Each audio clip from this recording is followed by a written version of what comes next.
We're talking about more Kagura Bachi critiques. My mutual here has a problem with the pacing and the main cast. So I left a comment under my mutual's video where I said my issues with Kagura Bachi are the pacing and the main cast.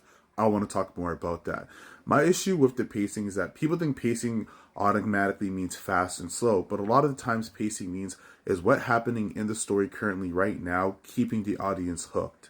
And in my personal opinion, I do think generally Kagura Bachi keeps the audience hooked because I'm a fan of Kagura Bachi. I like reading the chapters. However, Kagura Bachi is constantly dipping out of the top 10, more towards 10 to 20 and on the higher end. This isn't a good thing because those stories tend to get axed. Now, I do think the popularity of Kagura Bachi in the Western sphere will keep it going and not axed, but that's just a scary place to be. And the reason why I'm putting this more on the author than shonen marketing is because other stories that have more of a slice of life feeling and take their time with character interactions and character relationships tend to do well. For example, New Story, Super Psychic Police, these were its early rankings. It doesn't dip too hard out of the top 10.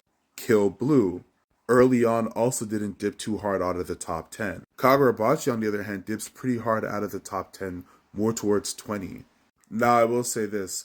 Comedy slice of life stories with a little bit of action don't usually become the biggest shonen hits, right? Usually action shonen stories do. But even stories like JJK start off with a good first chapter and then slow it down and bring in interesting arcs that build up character interactions and character relationships.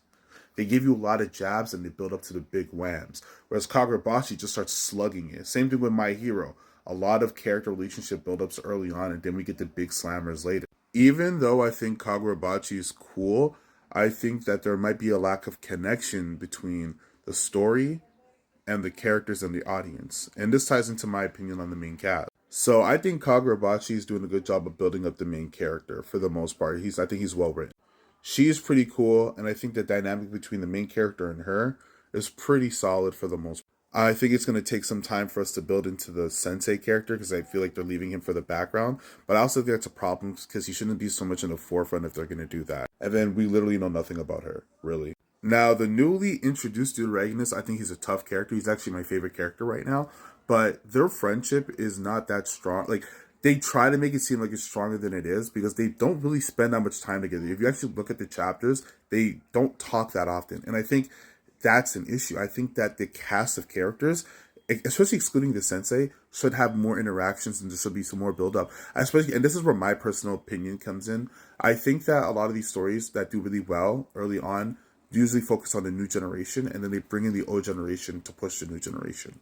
Right? I do think that the main cast seems a little underdeveloped, especially in their interactions with each other at the moment.